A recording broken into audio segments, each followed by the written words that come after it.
Very good morning all of you. आज हम आप लोग को बताने वाले हैं कि इवैल्यूएशन इन स्कूल एजुकेशन क्या है। तो हमने यहाँ पर विद्यालय शिक्षा में मूल्यांकन एवं नवीनीकरण क्या है, तो इससे पहले हमने बताया कि रेनुअल क्या था, इवैल्यूएशन क्या था। तो आज मैं बता रही हूँ कि विद्यालय शिक्षा में मूल्यांकन एवं नवीनीकरण क्या है, evaluation in school education in renewal. तो इससे पहले हमने बताई कि नवीनीकरण और इवैल्यूएशन। तो इवैल्यूएशन का मेन मोटो जो है वो है कि हम किसी का स्टूडेंट का ज्ञान, उसकी उपलब्धि, उसकी अचीवमेंट या फिर उसका टीचिंग, उसको हम इवैल्यूएट करते हैं और उसके अंदर क्या कमियां हैं और उस कमियों को हम कैसे सुधार सकते हैं, ताकि उसके अंदर जो कमियां हैं उसको सुधारते हुए भविष्य के लिए वो अच्छा कार्य करे। तो इसके लिए हम क्या करते हैं, इवैल्यूएशन करते हैं। तो हमने इवैल्यूएशन से थोड़ी कुछ जानकारी दी कि इवैल्यूएशन एंड रेनुअल क्या है। तो यहाँ पर हमने बताई कि शैक्षिक मूल्यांकन से तात्पर्य शिक्षा के क्षेत्र की विभिन्न वस्तुओं एवं प्रक्रिया जैसे शिक्षा विधि, पाठ्यक्रम, पाठ्य वस्तु, कक्षा शिक्षण, शिक्षा के उद्देश्य, शैक्षिक कार्यक्रम, शिक्षा सामग्री के उद्देश्य इत्यादि की वांछनीयता का ज्ञात करने की प्रक्रिया से है। मूल्यांकन का प्रमुख उद्देश्य है कि शैक्षिक निर्णय लेने में सहायता करता है। अतः शैक्षिक मूल्यांकनकर्ता का अंतिम लक्ष्य है शिक्षा में सुधार लाना।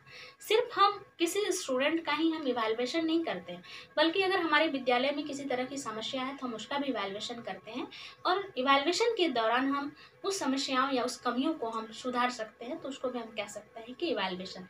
ओनली फॉर हम ये स्टूडेंट का अचीवमेंट को ही नहीं देखते हैं।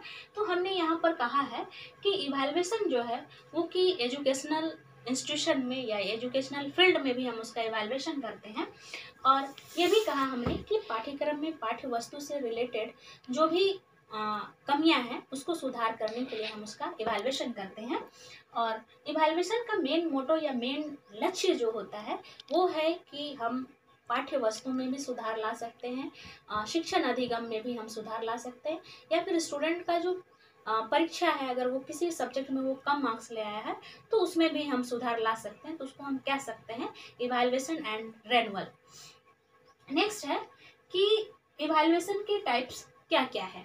तो हमने बताई कि इवैल्यूएशन के टाइप में संरचनात्मक इवैल्यूएशन, संरचनात्मक मूल्यांकन, योगात्मक मूल्यांकन या आवधिक मूल्यांकन, और नेक्स्ट है आंतरिक मूल्यांकन या सतत मूल्यांकन, और नेक्स्ट है बाह्य मूल्यांकन, जिसको हम कहते हैं formative, summative and internal and continuous and external evaluation. तो हमने यहाँ पर पीरियोडिक इवैल्यूएशन के बारे में भी हमने जानकारी दी, कंटिन्यूअस इवैल्यूएशन क्या है उसके बारे में भी हमने जानकारी दे चुकी है। उसके बाद इंटरनल इवैल्यूएशन क्या है इसके बारे में भी हमने जानकारी इससे पहले जब हमने पढ़ाई थी तो उसमें जानकारी दी थी। उसके बाद है कि एक्सटर्नल इवैल्यूएशन क्या है इसके बारे में भी हमने बता चुकी है। तो सबसे पहले मैं बता दूं कि संरचनात्मक मूल्यांकन क्या है। इसको हम कह सकते हैं फॉर्मेटिव इवैल्यूएशन क्या है। तो फॉर्मेटिव जो होता है कि हम उसको वीकली या मंथली जो है कि हम उसका कुछ कुछ समयों में हम उसका इवैल्यूएट करते जाते हैं, तो उसको हम कह सकते हैं कि संरचनात्मक मूल्यांकन। जैसे कि हमारे यहाँ अब सेमेस्टर सिस्टम हो गया है, तो सेमेस्टर सिस्टम के दौरान हम अगर एक चैप्टर को पढ़ाने के बाद फिर से हम उसका इवैल्यूएट करते हैं, फिर रिजल्ट क्या आता है उसको देखते हैं और कहाँ सुधारने की आवश्यकता है, तो फिर हम उसको सुधार करने के लिए हम फिर से उसका इवैल्यूएशन करते हैं। तो उसको हम कह सकते हैं संरचनात्मक इवैल्यूएशन। नेक्स्ट है कि योगात्मक मूल्यांकन, इसको हम कहते हैं कि समेटिव, मतलब इसको हम सत्र के दौरान जब हमारा जो सत्र चलता है, हमारा जो सेशन चलता है, तो सेशन में पूरे सत्र के दौरान जब हमारी पढ़ाई हो जाती है, पढ़ाई होने के बाद लास्ट में हम स्टूडेंट का इवैल्यूएशन करते हैं, तो उसको हम कह सकते हैं कि योगात्मक मूल्यांकन क्या है। मतलब कि पूरे साल का लास्ट में जब हम उसका इवैल्यूएट करते हैं उसको हम कह सकते हैं समेटिव इवैल्यूएशन। उसके बाद है कि आवधिक मूल्यांकन। आवधिक मूल्यांकन के बारे में हमने जानकारी दी थी कि आवधिक दैट मीन्स कि हम उस तिथि को फिक्स करते हैं, या हम उसको 6 महीने में उसका इवैल्यूएशन करें या हम वर्ष का अंत में उसका इवैल्यूएशन करें।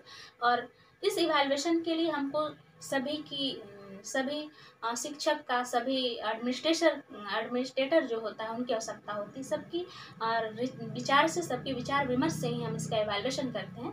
तो इसको हम कह सकते हैं कि आवधिक मूल्यांकन हम कह सकते हैं। जैसे कि वार्षिक, अर्धवार्षिक, ये आवधिक मूल्यांकन होता है। नेक्स्ट है कि आंतरिक इवैल्यूएशन क्या है। तो आंतरिक इवैल्यूएशन जैसे कि हमारे स्कूल कॉलेजों में भी इंटरनल एंड एक्सटर्नल इवैल्यूएशन होता है। इंटरनल दैट मीन्स कि जैसे हम लोगों ने मिड टर्म एग्जाम जब हम लोग लेते हैं तो उसको हम कह सकते हैं कि आंतरिक इवैल्यूएशन भी उसको हम कहते हैं। उसके बाद है कि सतत इवैल्यूएशन, कंटिन्यूअस इवैल्यूएशन क्या है। कंटिन्यूअस इवैल्यूएशन दैट मीन्स कि उसको कंटिन्यूअस कॉम्प्रिहेंसिव इवैल्यूएशन कहते हैं कि उसको हम सतत और व्यापक मूल्यांकन में हम उसको हमेशा इवैल्यूएट करते रहते हैं, कुछ दिनों और जब पढ़ाते हैं कुछ यूनिट, उसके बाद हम उसका इवैल्यूएट करते जाते हैं।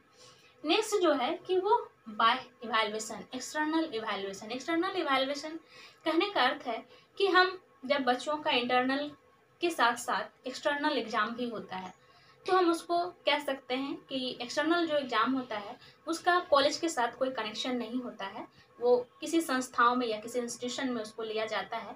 और इंटरनल इवैल्यूएशन जो होता है उसको हम विद्यालय में ही उसका इवैल्यूएट करते हैं, तो उसको हम कह सकते हैं एक्सटर्नल एंड इंटरनल इवैल्यूएशन।